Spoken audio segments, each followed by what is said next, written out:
Welcome back to the show. Last episode, we took a deep dive into the energy economy. We brought attention to your body's need for working in and working out, giving you tools and tips on how to navigate the challenges of recovery and exercise, all whilst fitting in your daily demands of life and happiness. If you're new here, this is the Strength and Motion Show, an audio experience to bring education about helping you bring functional fitness and better routines into your life. We are a 24/7 gym based out of Midvale, Western Australia, and our goal is to make functional fitness practical and achievable for people who want to lift, move, and feel better without the classic boring and egotistical gym nonsense. If you do intend on lifting and moving better, well, you better start learning. If you want to get your head around the functional way more, you can start at the beginning of our podcast series, episodes 1 to 5, in which we outlay the foundational pillars of movement, nutrition, sleep, and stress. Our YouTube channel is our next destination, or your next destination, should I say, with lessons and videos curated to further support your understanding on how you can train properly towards your goals. Today's episode is about inflammation, a term that literally means to set on fire. Inflammation is a crucial part of the body's defense mechanism designed to eliminate harmful stimuli, initiate the healing process, and protect against further damage. Did you know there are two key types of inflammation? Everyone tends to know acute inflammation, commonly seen when your ankle swells after you sprain it, but what about chronic inflammation? A more subtle form of inflammation, hard to see or notice, but contributes to long-term illness like heart disease, organ failure, diabetes, depression, and many more. Sometimes just an average day.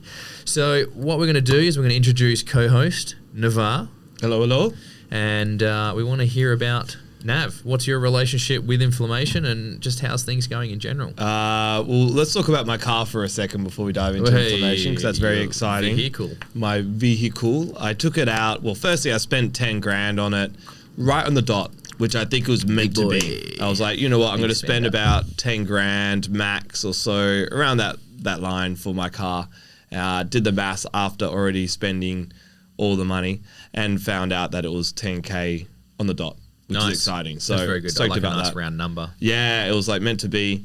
Then we went forward driving with friends in Collie, which was awesome. Yeah, that's right. Yeah. And it was very muddy, very wet, but my first experience in this car anyway, and driving myself forward driving. Sick. And it went really well. I was stoked. Very, very stoked with it. It's a shame I couldn't make that one. Oh, you would have loved it. I would love to go for a hoon. It was perfect. It was a good experience. The whole entire experience was awesome. Sick. Which then also makes me more eager for doing the forward drive day that we're mentioning, like the Eureka driving lessons. So we're going to go on a forward drive with trip. Our neighbours. Yeah, that'd be sick. We could hire a car, go out forward driving, get to learn from some instructors, some teachers as well. And people that are professional. Yeah, professional forward drivers. But yeah, that's me on a personal level. Sick. Yeah. Sick. What about yourself? Well, I'm yet to make the Instagram post, but my puppy's 1 year old. She's actually happy birthday. 1 year and a couple of weeks now. I made an Instagram post and then it didn't upload, and now I can't be bothered making it again. It just took too long.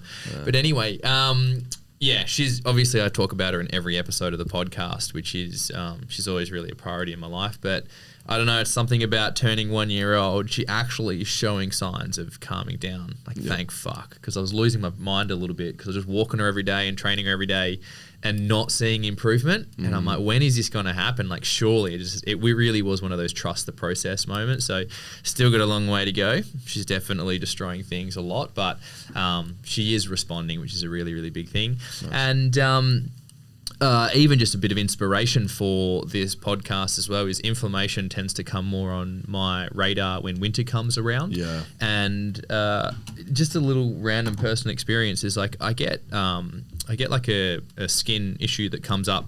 My skin dries out, right? And I went and saw a doctor last year. And so I was like, what's the go? What's the go with why do I get this like psoriasis thing coming up? And she's like, it's because you're Asian. And I'm like, what does that mean? I'm like, it doesn't help anything. Can all Asians confirm? Yeah, and I'm like Googling like why am I? No, I'm trying to figure out what's going on here because it's like I am. The skin comes up, dries up more when I stress more, but when I stress and when it's cold, it happens more. So I'm like, what's the go here? And she's like, oh, look, your skin's more genetically optimized for tropical environments. So when it's in a dry or cold, the skin dries up. And then she was just like telling me to get some sort of cream or whatever, but I'm like, surely that's not the final answer. And so I did my own sleuthing and I caught up with Eliza, one of the nutritionists that we've worked with a lot. Shout out. Yeah, shout out Eliza. Go Eliza. Yeah, ooh, holistic sister. Yeah, ooh. But she was... I was kind of telling her what was going on. I was like, I think this is more gut health and more nutrition related. And she's like, yeah, absolutely. You're right. You bang on. And then so we had a bit of a consult and she just gave me some advice and some supplementation list to have a better strategy moving forward. And as we'll talk about probably later is my initial strategy of how I was going to improve gut health kind of flipped. It flipped on its head after having that chat with Eliza. So a lot of personal experience intertwined to this exercise, to this episode that I'm excited to talk about. Exercise this episode. So, yeah, do you want to give a hint for your mystery item as My well? mystery item, which is inflammation. Oh, I was trying to think of something really punny earlier. I'll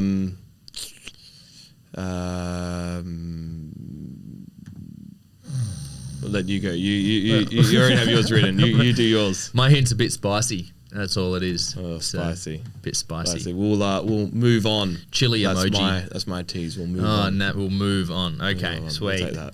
So, Nav, Yeah. I'd love to hear a personal story. What is my word? I just keep saying X all of a sudden. Yeah. Just X Navarre. Give us a personal story of what your experience with inflammation is and why this episode's so important to you. Yeah. So I took a little bit of a different approach, which kind of moves into the tease to the mystery item. Oh, yeah. I was more thinking about the slow chronic inflammation of my body through powerlifting and bodybuilding style training for so long, and how the compression of my body and my tissue and my joints over time, and my lack of expression in other ways, had created this sort of burning inflammation in a sense of my body, the slow burning chronic inflammation of my joints and my tissues. So I didn't really become hyper aware of that until I started looking at more dynamic movements again, which is Muay Thai. Like I started getting back into Muay Thai and started to move into other movement patterns outside of powerlifting and bodybuilding that I was doing for so long. And then through that, I realized I had a lot of inflammation. I had a lot of stress on my tissue and my body that was created from specific movement patterns and posture and breathing patterns over time. So that's like the main inflammation story, the one that came to mind initially today. Fascinating. It's good to hear. And we've talked about a lot of your bodybuilding experience in previous episodes as well. And remember to eating lots of food, how inflamed your gut must have been when you're just shoving food down the throat. Yeah, so I have I shifted intentionally my movement on a systemic level, and then foam rolling, massage, breath work, nutrition, gut health is a big part of that as well. But we dive heavy into gut health later on, I think. Yeah, we do. We definitely touch on it. Look, I had a very interesting experience of how I learnt about. I was actually forced to focus on inflammation because we talk about there's different types of inflammation when we introduce the episode. There's two main types: the acute inflammation of, when a joint is injured, and in my case, I had a really terrible ankle surgery. Basically, I had to get a surgery that was meant to fix me, but it actually created a lot more damage. It just backfired, unfortunately, but my ankle was really swollen, it was bleeding, it was bruised, and it was effectively constantly inflamed. And then through that healing process, I was on lots of medication, lots of antibiotics, lots of anti-inflammatories, lots of painkillers. And I can't remember if it was you who commented up, if you remember when I was still on crutches after that surgery, and it was my birthday, and I came into the gym when my girlfriend at the time, Jess, had surprised me. She's like, I just want to pull into the gym for a moment. And just someone commented on how pale I was. And I was so... I hadn't seen much sun, I hadn't had much movement, and all my work uniform was loose on me where normally it was tight fitted. Yeah. And my body was just incredibly run down. My mind was incredibly run down, just in all aspects. It was a real challenging time. But I was so focused on trying to heal the ankle, and it really led me nowhere. I was so focused on acute inflammation, but that probably was honestly in long term, like 2-3 year healing journey. I'm technically still healing 9 years later or 8 years later.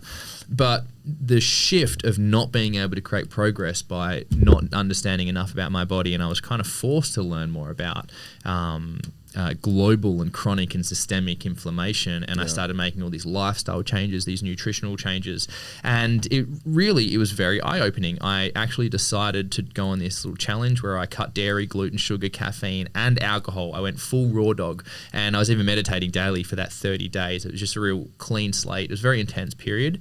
But then I decided to reintroduce all these foods again, and I had this big headache and felt really heavy after a sausage roll. I could really feel what chronic inflammation felt like, or systemic inflammation, which we'll elaborate more on. And I kind of had a bit of an anxiety attack after reintroducing coffee. The caffeine hit was just so intense for me. And I do remember this day that I had diarrhea after a yogurt cup. We actually had the YoPro, like a team, the reps drove to the gym and they just pulled in. They're like, hey, do you guys want all this free stuff? I'm like, yeah, sweet. So I had a yogurt cup and I had diarrhea straight afterwards, which just shocked me because all of these things I was regularly consuming because they quote unquote seemed fine. Yeah. But again, as we talk about systemic inflammation, it's so subtle. Yeah. And it's so global across the body that the whole body is operating at maybe 10% less efficiency and capacity than what we normally are. Yeah. But again, it's just hard to notice. And a lot of us, many people, probably most of us, are living in some sort of state of chronic/systemic inflammation. And that's what we're going to talk about today. So let's delve into some inflammation. Nav, can you give us a bit of a breakdown, or at least a simple understanding on the difference between what do we mean by when we say acute or local inflammation and what we mean by chronic or systemic inflammation? Well, when I first explain acute inflammation to people, I think of a real easy surface level cut, right? Like you get a cut on your hand or something, you cut your finger by accident, paper cut, it's a very small one. But what happens instantly is the body then responds and it creates heat to then heal. It's like a healing process. That heating is creating a repairing process. The swelling. Yeah, exactly. Like it's a byproduct, right? But the systemic chronic, which is over time, it's not just acute. Acute is really short. So you get a cut, within a couple of days it will heal, maybe a couple more days depending on how your immune system is and how your nervous system is and your lifestyle choices, which we'll dive into, depends on how acute it is and how quickly that healing process is. But that then dives into the chronic systemic, or chronic on a larger level, which is a stress over time. It's a slow burn. It's something like you're just mentioning with food. Someone might every single day just eat a bag of Doritos and they go, okay, well, it's just a bag of Doritos, or maybe they have 5 cups of coffee every single day, and it becomes such a norm, and it's not so like sharp and acute. It's a slow burn. It happens over time, that become adapted to it and think it's normal. But what's actually happening on a deeper level, on the systemic level, is creating this inflammation and stress within the body, which is not healthy. That's the unhealthy, unnecessary inflammation, burning heat in the body that we don't need. Yes, very good. Well explained. So I'm going to explain more about inflammation and acute inflammation. I'm going to elaborate on that, and then Nav's going to elaborate on chronic inflammation. So acute inflammation is really, trigger or symptoms. It's a part of the healing process. So the trigger is effectively the injury, the cut, the bruise, or in my personal experience, it's fucking sprained ankles all the time growing up. And so the amount of sprained ankles, rolled ankles that I had, it's that instant swelling. But that it hurts, right? But it is actually a good thing, because without it, these injuries wouldn't heal and muscles don't grow. After every single workout, we have a term called DOMS. Well, not after every workout, but after many workouts, you have this sensation called DOMS, which is an acronym for delayed onset muscle soreness. And that is the muscles are sore, they feel tight, and then sometimes people feel really satisfied when they've had that DOMS experience. But DOMS, in a nutshell, is inflammation. It's a form, or it's an expression of acute inflammation. So this is the body healing itself so that it feels more reinforced, more safe, more stable moving forward. It's recovering from things. So acute inflammation is a really beneficial part of existence. But what about chronic inflammation, Nav? Don't mind me, I just swallowed down the wrong hole, so I'm losing my voice and coffee right now. Yeah. All right, I'm back. Chronic inflammation. So like Josh mentioned, acute is the response to an injury, or it triggers the healing process, right?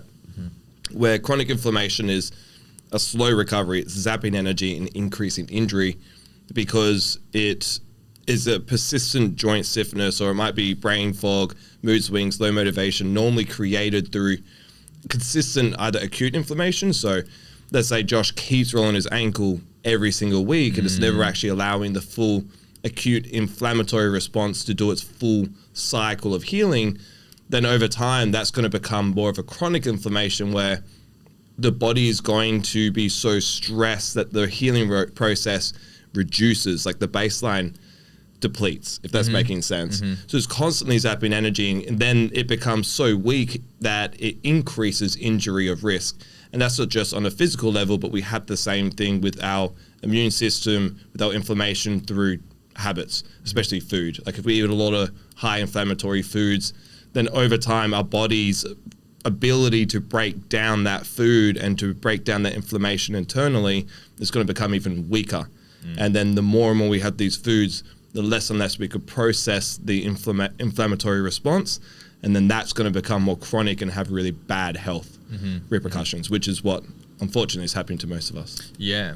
And I just want to elaborate on chronic and systemic, because that was a question that I had when I was trying to wrap my head around the topic. We mentioned acute inflammation, which keep going back to. Acute is like a local, to a joint, basically, when we roll the ankle. But systemic inflammation is when the whole system is inflamed. And so let's say you eat a brownie that's like off the shelf and it's full of preservatives, it's full of these binding agents that hold it together, give it more shelf life, right? So this is what we consider a processed food, brownie, cupcake, whatever. But it's also a low quality one. So effectively, as you digest that, your body's trying to extract the nutrients out that food, but there's other stuff, these binders, these what would I say, like an anticoagulant, the things that kind of stop the product getting sticky and breaking down, right? Those have no nutritional value to that. And so the body will actually determine those ingredients as effectively an illness. It's something that doesn't belong in the body.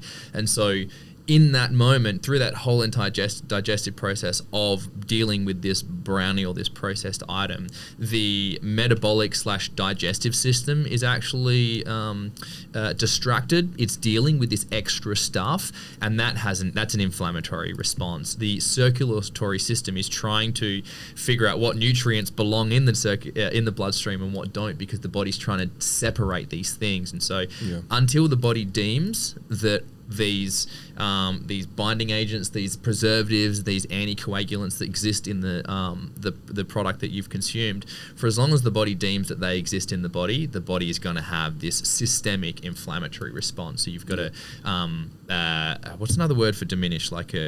It's like a handicap. You've got a handicapped metabolism and a handicapped immune system and circulatory system for that duration, which is hours, sometimes even longer than a day, depending on what foods the person's eating and the effectiveness of their metabolism. So that is what we mean by systemic inflammation. Then what we mean by chronic inflammation is when someone is systemically inflamed over and over and over and over again. So individual eats brownie or whatever off the shelf and they have this systemic inflammatory response. Once that's processed effectively, that person kind of goes back to baseline. However, if they're eating this pardon my language, if they're eating this fucking brownie every day as part of their work, on the way to work, you pull into the coffee shop or the tuck shop, or we used to call it, when I did my apprenticeship, the yuck truck. When the yuck truck pulls up, which is literally just a van that pulls up selling like really basic food. And then they're sitting at their desk all day long. They're sedentary, they don't do any movement, they don't hydrate, they drink a lot of coffee. Exactly right. It's the repeated exposure, which is usually your habits. It's your habits, your decisions. It's not the lack of medication. The government's fault, actually. it's the interest rates. That's why it's the government's fault, and we don't have to do anything ourselves anymore. Just alleviate all responsibility from ourselves. And wait till you get your own AI robot, and then everything will be perfect. And then it's their fault. So I just wanted to elaborate because that was quite confusing for me when I was understanding this. So yes, we're talking about chronic and acute. We're talking about acute and systemic inflammation, but repeated systemic becomes chronic, is what we're saying. So chronic and systemic tend to be used interchangeably in this inflammation world. So touching on we'll call this the gut-brain muscle connection, how systemic inflammation tends to affect everything. So many processes belong in the gut, so many enzymes. I don't know if I'm correct in saying hormones. I don't know if hormones are produced in the gut, but Well, collectively, because hormones are from the endocrine system. The gut's part of the endocrine system. Well, there we go. Yeah. There we go. And neurotransmitters, many neurotransmitters are produced in the gut as well. Yeah. And so these things... I think, 70%? 70%? I think yeah. that's correct, yeah. All of these are basically... Your gut is... Just think about the guts as your belly and all the organs that live in there, and they all work together to create life. And if you don't have healthy or adequate umbrella term gut health, your ability to deal with illness, your ability to deal with inflammation and go through the inflammatory process is going to be incredibly diminished. Anything you want to add on the gut brain muscle connection, because you're very smart in that, Nav? Well, I love the gut. Yeah, you do have written here 70% of the immune system is in the gut, but yeah, 70% of neurotransmitters, so your serotonin, dopamine, even norepinephrine, other endorphins, what have you, like, so to give context, like antidepressants are mostly serotonin, dopamine, or norepinephrine, like adrenaline based, right? So they either like inhibit or increase or what have you. And the gut creates 70% of that, which then determines our feelings, our mood, our posture, everything, right? And then 90% of the messages between the brain and the gut is the gut telling the brain what to do. And so the gut in many ways guide us. Like, it really does determine how we live in many ways. And so the gut's very, very important. And as we're talking about inflammation and its impact on autoimmune diseases and arthritis and all sorts of other issues, lack of healing, which then can move into the brain and like when you get older, Parkinson's comes to mind right now, but also Alzheimer's and what have you, like chronic inflammation, neurodegenerative ailments. Yeah. The brain, so stuff with the brain, the gut, the brain, interconnected, the food that you eat, inflammation, all of it's intertwined, so it's all very, very important. Yeah, absolutely. Yeah, and that's a bit of a hint of what the theme is when, we talk about inflammation, because it's in our world, such a commonly used term, maybe not to you as the listener, but inflammation is not the thing you try and address when you're experiencing inflammation. Again, in acute inflammation, yes, you get things like deep heat, Denka rub, physio cream, where you can rub these creams or magnesium rubs into the ankle or the joint, or you can put like a paw cream on a cut or an abrasion. And so that works with acute inflammation. But when you're dealing with systemic inflammation, there is no system to try and fix. You're actually trying to improve your environment, which is both your internal environment and your external environment, which is your lifestyle and your habits and what you associate with, so that your body is in a state that it can heal itself. That's really what we're trying to do here. We're trying to assist inflammation rather than avoid it or deny it. We're trying to let that process run its course and set ourselves up for success rather than failure. So I just wanted to add in a quick little note about just inflammatory markers and how they kind of impact our sleep. Bit of a nerdy stuff, so it's not too crazy to get bogged up in these details, but if you ever did end up getting like a blood test, which can happen if you're seeing certain therapists, a lot of nutritionists and naturopaths and doctors will ask to do your bloods, which really can be a good thing. Some of the markers they look at is your CRP, which is a C-reactive protein, your IL-6 and your TNF-alpha, all things that I know fuck all about. So I'm not going to... Interleukin-6, which is cytokine, which is like an inflammatory compound. There we go. I got that from, the mentor, the coffee mentor that we had. What was his name? The coffee bean company. Not Brian, not fucking... What's his name? OG days. Legend, absolute legend. He was actually us. really helpful, yeah. And Six Senses was his company, eh? Yeah, that sounds right. And he gave me a book once that I read, and it was talking about... Was that the zebra's ulcers? No, that's a different one, but that's a great one as well. Oh, okay. Yeah, but that does talk about cytokines, interleukin-6 and stuff. Fuck, do you want to finish that sentence then? I shouldn't... Oh, yeah, pretty much. That's pretty much the only other thing. They're just all inflammatory markers, but yeah. You said everything else. They are what relate. That's what the doctors look at when we look at the bloods, and if those numbers are out, those specific numbers are out, those are the signs that suggest chronic inflammation if those levels are high. And I also wrote here, you can feel systemic inflammation even without testing: poor recovery, bad sleep, low energy, and constant soreness. As we'll go into it in a moment, us coaches, it's because we're in the space a lot, it's actually quite easy to pick when someone's inflamed because we're just been around the block a few times. But I'll elaborate on that as well. Another thing is chronic inflammation can disrupt your circadian rhythms, which you should know what your circadian rhythm is because you've listened to our sleep episodes twice now. And honestly, shallow sleep is a result of that, and therefore energy crashes. And then a disrupted metabolism because the body is trying to catch up / get ahead because it's in a sleep debt effectively. And I've always ignoring chronic inflammation just leaves you stuck, effectively spinning your wheels. You're trying hard but not really improving, so that's something to be aware of. But we don't tend to need to go down the blood test route unless you want to. There's never any harm in doing it, but sometimes you don't need to get too crazy about that as well. I reckon we can fit in one more moment before we let's do it. Do the camera reset. So Nav, just give us a bit of a rundown how we at SMA, how do we deal with inflammation within our clients as coaches? Yeah, so as you're talking about, it's like, how will we identify it? But inflammation even shows up because the gut inflammation, it's all intertwined. So you could even see in someone's eyes, like people, I'm not that skilled in it, but you could do like iridology where you could see in the eyes whether they have leaky gut or have gut issues. You could see it in the skin, like you mentioned with your hands. You could see it in the hands. You could see it in the way that they might have certain bacteria in their skin, certain skin color, certain posture, certain breathing. Then breathing through their mouth, then they're probably going to have some sort of like dust and issues within their mouth and their gut, which is going to impact inflammation. So there's some that come to mind. You do have here written poor skin, hair health, looking at nails even. You can even see the tongue. Even the tongue might show different discolorations and what have you. Low energy levels, anxiety, just the way that they're breathing, their posture, the way they're holding themselves, depression. A lot of those, their mood. Yeah, so pretty much you had all that written down. But yeah, they're the ways that we as a coach would identify it in person, like just by looking at them without doing any sort of blood testing. For yourself, you could do the same thing by looking in the mirror or looking at videos or photos of yourself. And you could also look at your toilet, you know, how are your stools? Are your stools smooth or is it splattery or barely even coming out? You're constipated. Yeah. Like if you're constipated, you've got some inflammation happening, you know? Yeah, definitely. And look, we can't do that for you. We can't do that. We don't have those testing. We might be able to. Yeah. If you ask us. Yeah, if you pay us more.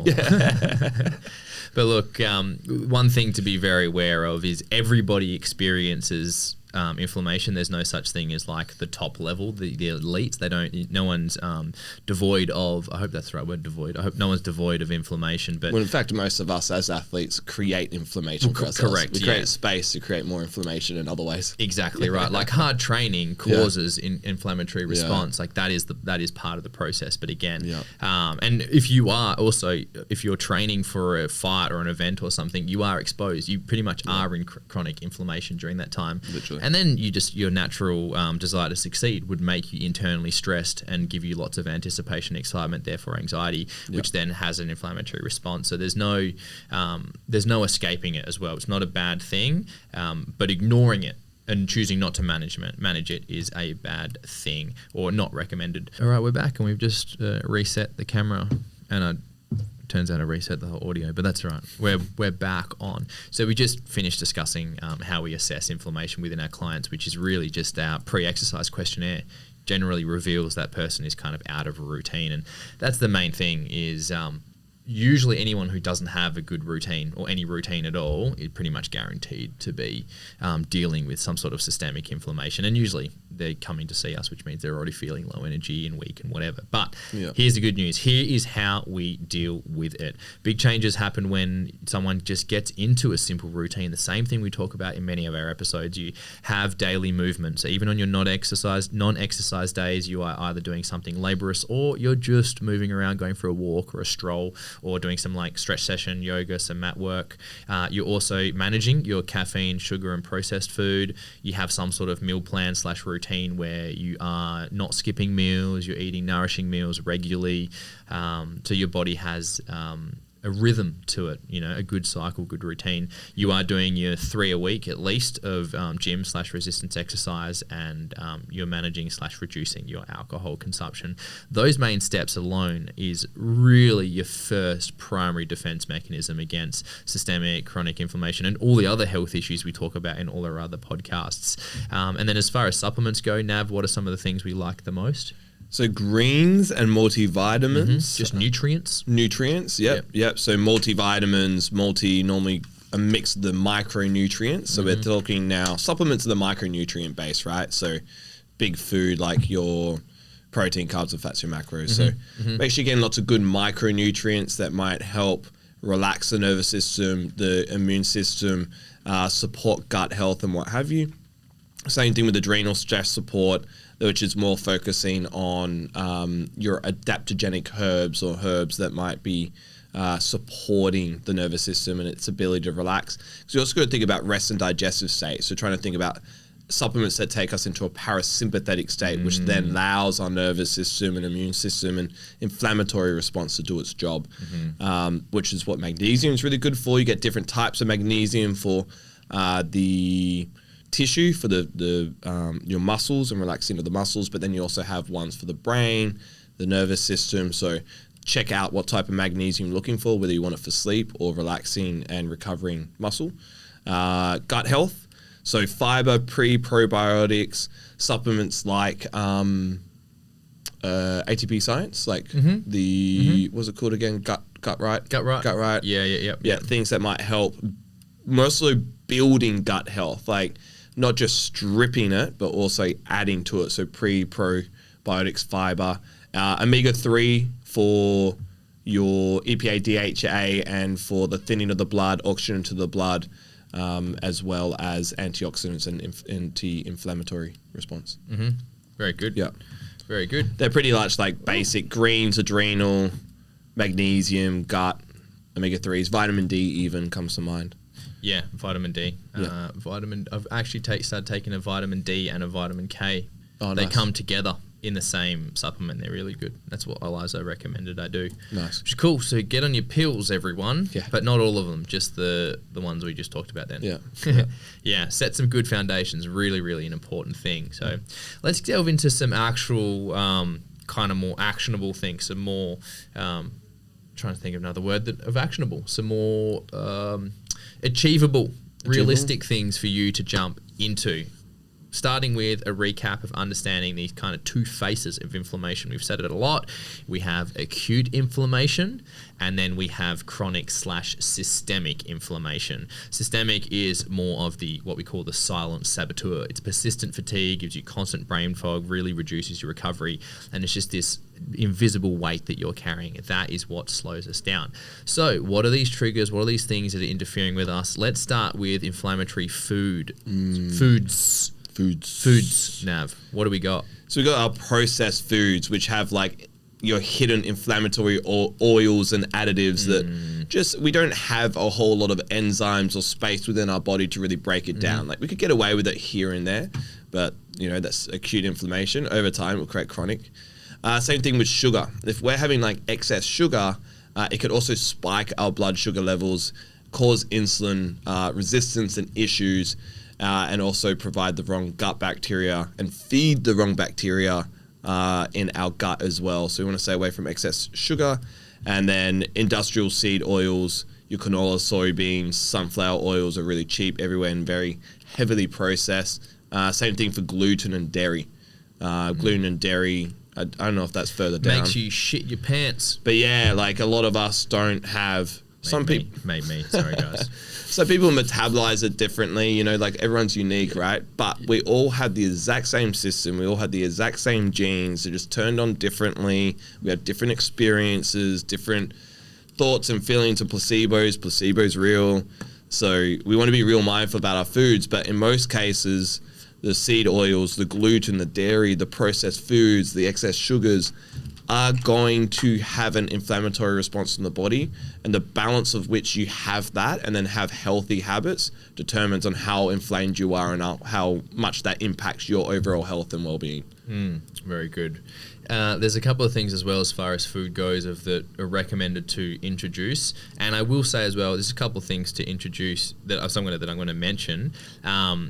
These are also quite handy to have as supplements as well, as some people struggle to get all these in as well. I'm going to talk about vegetables. There are people that also argue that although these vegetables have high amounts of antioxidants, which is really good for our gut health, they have often other, enzymes or bacteria that's in them that can be somewhat harmful for the body as well. But what you can do is you can get those supplement-based extracts where you have the good bits without the bad bits effectively. Starting with omega-3s, which is, everyone loves omega-3s, I believe. I love them. In my favorite format is salmon and sardines. I love that. A lot of nuts as well, walnuts, flax seeds, they really help lower systemic inflammation. Again, choose your source on however you want to have that. Colorful vegetables is very common in the nutrition scene to talk about eating the rainbow. So if you think things like broccoli, berries, spinach, sweet potato, packed in, they're broccoli, berries. So they are they're packed with antioxidants, which again is really beneficial for your insides. We're trying to really flood the body with nutrients is a key theme here. If you can give yourself as many nutrients as your body needs, that way it's more has a high capacity to deal with the inflammatory response or just staying healthy, keeping vitality high. What about gut health, Nav, and just the general role of gut health? Right. So we're talking about like feeding the wrong gut bacteria. Won't dive too deep into the differences in bacteria within the gut. That's just a big conversation. However, certain foods do feed the wrong bacteria in the gut. As we mentioned before, the wrong bacteria is going to have dysfunctions or negative side effects that are going to impact mood and inflammation, performance, breathing, etc. Like we mentioned earlier, 70% of our neurotransmitters are within the gut, so certain processed foods are then going to make us depressed. Like it's really that simple. You eat certain processed foods over time, it has a negative response in the gut. The gut then tells the brain that you're depressed. Like it really is that simple. And we might in the moment think, oh yeah, this bag of Doritos, like keep bagging out Doritos. I like Doritos, but it's just copping it today. But you'll have a bag of Doritos every single day and you're like, oh, this is bringing me happiness and joy and some form of like peace. But dipping them in salsa. Oh yeah, that's the best way though. Salsa's all good. Yeah. But not the Doritos. Not the Doritos. In fact, I think in America, they're looking at putting a label on Doritos and certain foods now that's saying it's not good for human consumption. They're looking at certain foods. Really? Yeah, because I think it's the whole like RFK. Oh yeah, just the health protocols. Yeah, the whole health protocols that they're bringing into America on certain fast foods and processed foods. That's going to be one of the things that they discuss because it is real. Like, I'm all for having the freedom. Like, I'm happy to have a bag of salt and vinegar chips here and there. You know, I'm cool with having a little bit of fast food now and then, or having grilled. I guess everyone could argue the line. However, I have full acceptance of the fact that me having a glutinous burger from Grilled is still going to have a negative impact on my mood, my performance, my inflammation, etc. the next day, even possibly that night. So that's the role of the gut health. A damaged gut could also let toxins leak into the bloodstream, which is the leaky gut, which creates triggers chronic inflammation as well. Yes. And then to have good gut health, we need to have good fiber, fermented foods, a balance of macronutrients while also avoiding the ultra-processed junk. So it's not just ignoring the processed junk, it's also feeding it. It's like gardening. You know, we talk about gut flora, but it's like gardening. You got to remove the junk. You got to remove all the pests. You got to make sure that there's no weeds kind of creeping into your plants, into your grass and whatever. But you also need to fertilize it. You need to feed it. You can't just give it water and remove the crap. You also need to actually nourish it so it's not malnourished. So the gut is very, very tricky, but it's an important factor to our everything. It is, yeah. And I'm just going to add in a bit of a visual just in case someone is struggling to conceptualize what the gut is. Again, this is something that I struggled with because I used to visualize the gut as just effectively like a big bag that sits inside, a little balloon that sits inside us and it's full of water, that stomach acid that breaks down food. But that's more part of the digestive tract. Still, when you swallow your food, goes down your esophagus, goes down your throat, and it ends up in this little sac, right? And then there is the acid in there that breaks things down, but what it then goes into is the tunnel. And the tunnel, I'm 99% sure I'm right here, it's the large intestine, then it's the small intestine, and it's can you Google that in the background to make sure I'm correct? Okay. I'm 90% sure it's large intestine first and then small intestine, but that is what we're talking about, the gut. At the very end of your intestines, your bum hole and your colon, and that's where your poop comes out. But you are... You're right, yeah. Yes, he's right. Nav's Googled it. Thank you, Nav. What's happening is as the food that's broken down after you've chewed it and you've got what's called a bolus, as that is then broken down, it's traveling through the tunnel of the large intestine and then into the small intestine. Now, what we talk about with leaky gut is as those foods are being broken down into their more single unit, their more fine granular microscopic components, it's being broken apart so the body can extract whatever nutrients and distribute them throughout the body via the bloodstream. But if you have leaky gut, what's happening is those food particles are effectively getting into the bloodstream before they're fully finished being broken down and distributed, and they're actually getting into the system before they reach the small intestine. So what a lot of gut health is what we're trying to achieve in a lot of gut health protocols is allowing nutrients to get to the small intestine because they're not making it to the large intestine, and the entire lining of that large and small intestine and the gut and the tunnel, that is the walls, they're lined with bristles, and those bristles are lined with bacteria and enzymes, and that's what we talk about. Those enzymes can be either considered good, or that bacteria can be considered good or bad, or in fact more beneficial or less beneficial. And if we have overconsumption of things that are high in sugar, or what we call saccharides, then those bacteria are able to thrive because there's more resources for them to feed off, whereas the good bacteria is unable to feed off anything because it's competing with other bacteria and so forth. So that's just that little imagery that we're talking about. When we're talking about the gut, it's the tunnel, not the balloon. So I just wanted to elaborate on that. Nice. Just a couple of simple food swaps that you can have as well, just going back to some practical steps if you are trying to improve your habits and your nutrition, really. Really pay attention. Don't get OCD about it, but do pay attention to your oils and pay attention to what you, where you're buying your food and how you're consuming food. And for example, one thing for me is maybe it's because I'm Asian, I love fried rice, right? But my homemade fried rice is a lot less inflammatory than I go to Lala's, which is near the gym. It's just a noodle box place, and their food is so delicious and it's so good. But I really really notice my energy levels like dip. There's a big dip after eating their fried rice versus my own fried rice, and I can see when they make it, I'm like, oh, like the vegetables and the rice seem fine, but they're just like loading. I don't even know what oil they're using, but it's obviously a low quality oil that's really good for their general profits and how they run their business, which is fine. It's all good, but just be aware that, you know, I am saving time by buying the fried rice by not cooking, but I'm paying in health, even though I'm saving in time by doing that. But that's an example. So think about just the general quality of the foods that you're buying and the nutrients you're getting, swapping a lot of soft drinks for water and soda water, green tea, all those things that are more nicer on the gut.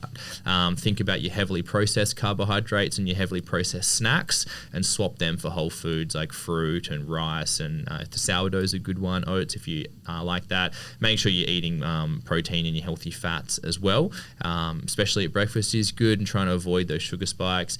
Big one, especially for me, avoid eating late at night as well, because that can trigger a really low level inflammatory response, disrupt your sleep. And I actually just had one pop in my head that I wanted to add, and I think I've forgotten it. Damn it. That was it was a good one. I was excited about it. It was right when I was saying soft drinks, swapping soft drinks. Avocado oil. Nah, if I remember it, I'll add it in. But anyway. One that comes to me as well around food and gut and meal timing is drinking water before you eat, like prime the digestive system with some water prior to eating. Then also... But don't scull water. No, don't scull water. Unconsciously scull it, use the water intentionally to rehydrate and start the process of digestion. And this is where cycles come into play, and understanding your cycle and your training, all those things come into play, because you can make that more intentional decision instead of just like sculling water and then bloating and then disrupting it your gut bacteria negatively and your etc. But yeah, drink some water, and then also your dental hygiene, like your mouth hygiene and the bacteria in your mouth and its ability to digest food and what have you. So also make sure that you brush your teeth when you wake up, before you go to bed, ideally even like in the middle of the day, after lunch, or even if you drink water, brush it before lunch. I'm hearing that's also quite beneficial for dental hygiene. But that came to mind because I'm thinking about the 28-day challenge and how to set up habits for people. Yes. And even like drink water, brush your teeth, then have some food, then get into your coffee and get into your, like we know that these things benefit then, and the same thing at the lunchtime. But they've been coming to mind lately. That's good. And you've given me time to remember the thing that I wanted to add in as well. It worked. Yeah. And that's being okay with supplements. We talk about, we often talk down on supplements in previous episodes because they are more like a 1% habit, a 5% habit. They're not the key step to take. Yeah. However, when you're trying to get in nutrient-dense food, it's really hard to know if the products you're buying off the shelf are as nutritious as they are, the quality of the apples, the quality of the vegetables that you're buying. Sometimes they can be low nutrients just because they're actually produced for volume rather than our general health. Yep. So, and it can be often impractical to spend all your money on organic food as well, and blah, blah, blah. So this is where supplements do come in, because if you are questioning the quality of the nutrients that you're buying in the fruits and vegetables, and also it's common knowledge that microwaves also just destroy, they obliterate a lot of nutrients in your foods as well. So if you might have like fried rice, for example, I'll put some vegetables in there. I love fried rice. But then I'll microwave it. A lot of, yes, I'm getting the fiber and the crunch from the vegetables, but I would lose a lot of that nutrient value, and that's where supplements do come in very handy. That way I know I'm getting a dedicated extract with a certain amount of micrograms or milligrams of XYZ, which is the nutrients that I'm after to support my general well-being and the wholeness of my systems, without actually stressing about is there enough nutrient-dense food in my diet. That's where supplements really come in.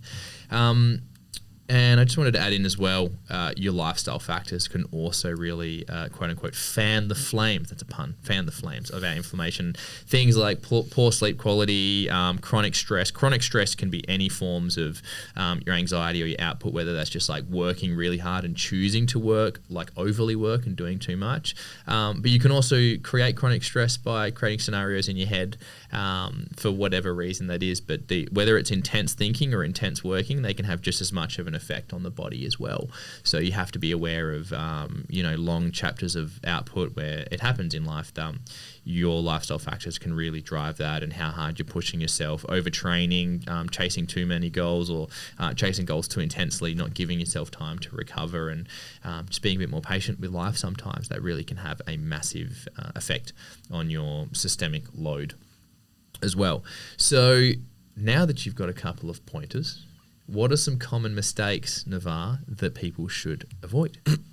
So thinking all inflammation is bad, I think we kind of have a little bit of activity later talking about ice baths or cold therapy, but that comes to mind because a lot of people fell into this pattern of, or this craze, I guess, of cold showers, ice baths, always after training, straight away after training, to try and spark the recovery process. But that's actually counterintuitive, because you're trying to train to create an inflammatory response to then adapt. And if you actually cut out that inflammation, that inflammatory response too early, then it's actually counterintuitive to the training session that you just did. So which goes back to thinking all inflammation is bad. Not all of it is bad. We want to be intentional about it, be aware of it, and choose it from there.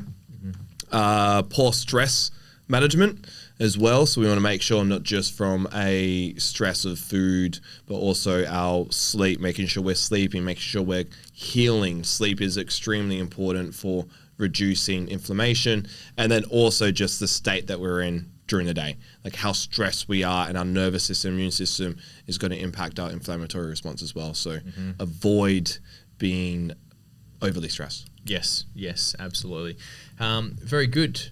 Look, some couple of quick win strategies for the listeners as well. You know, as summary, we've talked about there's so many triggers to systemic inflammation, but dealing with systemic inflammation isn't the acute thing to do, no pun intended, but just having a really good routine in the form of really weekly schedules is a great place to start, where you have set exercise days that you know you're going to commit to.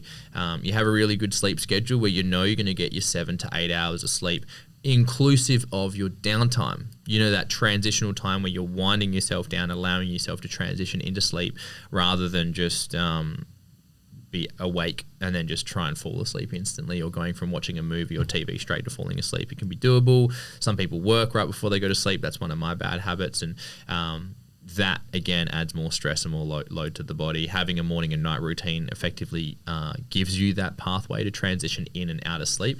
And then also having some reflection or planning sessions, whether it's just like a little 15-minute at the end of the week or at the end of every day, whatever suits you, but finding some time where you have a think about how effective your week has been, so that you can kind of catch certain habits that you might not be aware of. Otherwise, you'll find yourself doing that same habit every week for can be years on end, and that consistently contributes to your systemic inflammations. And check-ins as well, even if they're once a year. Yeah. So check-ins with your general health check. I thought you just say. I was trying to like do a handball to you. I'm like, pipe in. Yeah, your general blood test check-ins is what we're talking about here. Go see a doctor, go get a general check, maybe your blood pressure, get that checked out. Also see like a therapist a physiotherapist. So get your a physio, massage, chiro, and then also from a gut health or a nutrition standpoint, like a nutritionist or a naturopath, like Josh has with Eliza. Shout out to Eliza. Yeah, Eliza. It's just an assessment, just to review everything that you're doing. And I'm a big fan of Zoom calls these days, where you just like, you don't have to go into a full consult or whatever. And again, I use my experience with Eliza. I just had a plan to do a gut health protocol that I wanted to do, and I was like, I'll just check in with Eliza and see what she reckons. And then I told her about it, and she was like, don't do that. That's way too stressful on the body. And that was a really interesting point. And then she sent me basically her counter argument, which I went with, and I'm just really taking more supplements, which I was going to go the other way, and I was actually going to go into fasting, into like do carnivore for 10 days and such, which is I'm glad I don't have to do it. Which is good. So let's look at some we've got some videos to look at. What we will do is I'll reset this camera just once more. Beautiful. And then we're going to play this video. So on your screen, Nav, you've got a YouTube short. Yes, I have a clip of Paul Saladino with Gary Brecker talking about autoimmune diseases, but I'll play it and then we'll dive into it. Sounds good. Fire away. I am fascinated by autoimmune condition, and I really think that there's a very compelling hypothesis around the gut as this ground zero. Oh, no question. Where the immune system is being programmed, right? Because so much of our immune system lies in the lamina propria, these lymphatic tissues right around the gut. And so the foods we eat program us in interesting ways. Some people get eczema, some people get autoimmune thyroid disease, some people get rheumatoid arthritis, and often the cause is the same. But Western medicine doesn't think that way. Western medicine wants to divide illnesses into 10,000 different pigeonholes. 36,000 to be exact. There you go. Yeah. It's expanded. There are 36,000 of them. It's become even more. And I think that it's probably 4 or 5 things, right? 36,000 from 5. It's just different manifestations in different people based on our genetics. Cool. So what I like about this clip is the intertwinement of our immune system, our nervous system, and what we're talking about today, inflammation, and how our choices can shift the inflammation in our body, which can then shift the autoimmune diseases that we might have or might prevent from receiving. And like Paul Saladino talks about, is the pharmaceutical medical industry focuses on more so identifying and then trying to fix that superficial, acute in a way problem, right? Put a Band-Aid on the cut. what we're talking about today in inflammation, when they're talking about the video, is a more systemic approach. He's talking about specifically the gut, but like we're talking about today is everything and how it impacts everything. And it's important to have both. Not saying don't have Western medicine. Definitely put a Band-Aid on a cut, right? However, also look at how your gut health is, your health is, which then impacts collagen and recovery of the skin, how your sleep is and how that impacts inflammation and recovery as well. Think of both. Yeah, I really love how they effectively talk about 36,000 to 5. You know, it's 4 to 5 kind of key things that end up in 36,000 different potential diagnoses, right? Yeah. But they're talking about adjusting the individual's inputs, not really dealing with the outcomes, which is what Western medicine commonly does. Yeah. And that's what this conversation is, that you're just setting a better routine / environment internally and externally, which sets the foundation for your body to then consistently overcome these ailments that are constantly knocking on our door as well, which is really, really good. So that's a nice video to effectively summarize what we're doing here. So in summary, to add to the summarization of this whole episode, inflammation isn't inherently bad. Acute inflammation helps healing and adaptation. Chronic / systemic or chronic systemic inflammation sabotages our performance, our recovery, our health, and our general well-being. Nutrition's a powerful tool for managing inflammation, and lifestyle factors matter just as well. The goal is balance, not elimination, as some inflammation is, as we know, necessary for progress. We want to focus on anti-inflammatory patterns rather than perfecting our individual meals. Yeah? Beautiful. So that's the quick takeaways. Nav, drumroll, mystery item. So, I don't know if you saw it underneath my book. Underneath my bag, which is my book, Freudian slip. I brought the Anatomy Trains book. Hey. But I brought it because I didn't have the body readings book, to be honest. But I do have my body readings paper. Nice. And then, so to give context, Anatomy Trains is by a guy called Thomas Myers. He's the founder, but he follows the current research or whatever research there is surrounding fascia, tissue, meridian lines, endocrine system, etc. And he focuses, originally came from a place of manual therapy on fascial lines, or meridian lines of the body to create a certain response, including reducing inflammation and helping arthritis as well. But what Josh and I have been working on more recently is the movement practice of Anatomy Trains, which is, I think, Anatomy Trains in Motion now. Well, it was called Slings in Motion when we did it. But one of it is body reading, and I've been doing that a lot more recently. Josh has been doing it quite regularly since we were practicing. He's doing it with a lot of his clients.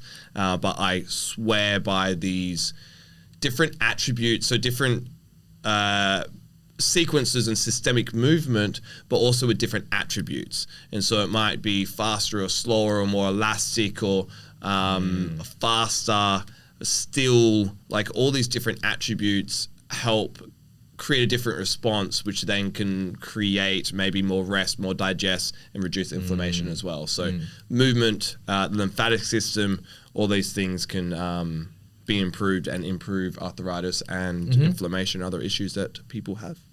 Very nice. Yeah. Very nice. My mystery item is...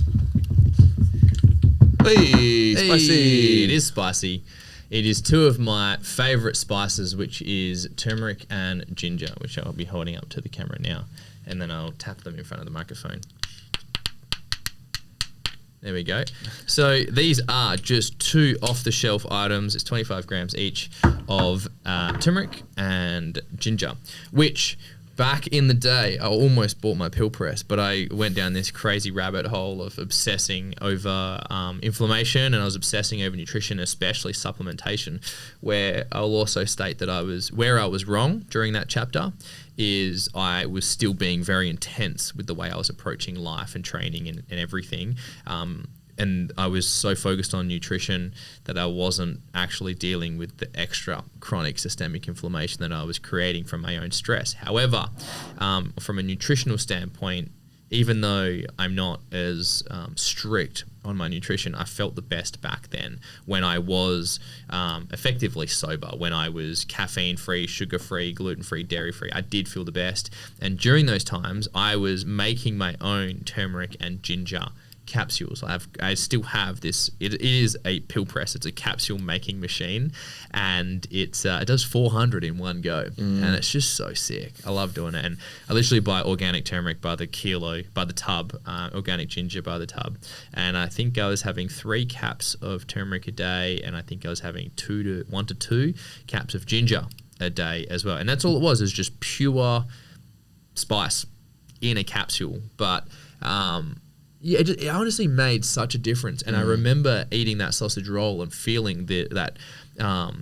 global systemic inflammation just kicking in. I felt myself slowing down. Yeah. And I was like, fuck. And I literally went and ate 4 of those caps. And it actually started to dissipate way quicker than I thought as well. And I want to go back to that. I want to go back to eating lots of turmeric and ginger. It's just something I haven't prioritized because it would actually take me 2 hours on a Sunday just making pills. And it's just not my biggest priority, unfortunately, doing that. But yeah, I'm so surprised as simple as adding in that spice. For the record, don't season your food because there's just not enough seasoning that you could do. You actually need to have scoops of it. That's why the capsules really work. But yeah, I really miss that chapter, and I encourage anyone to try it. That's it. Beautiful. That's the episode. So thank you very much for listening, and we will see you in our next episode. Episode 31 is coming up next, and we're talking about brain stuff. See you then. Bye, everyone. Bye, everyone. Brain stuff. Brain stuff. Nice.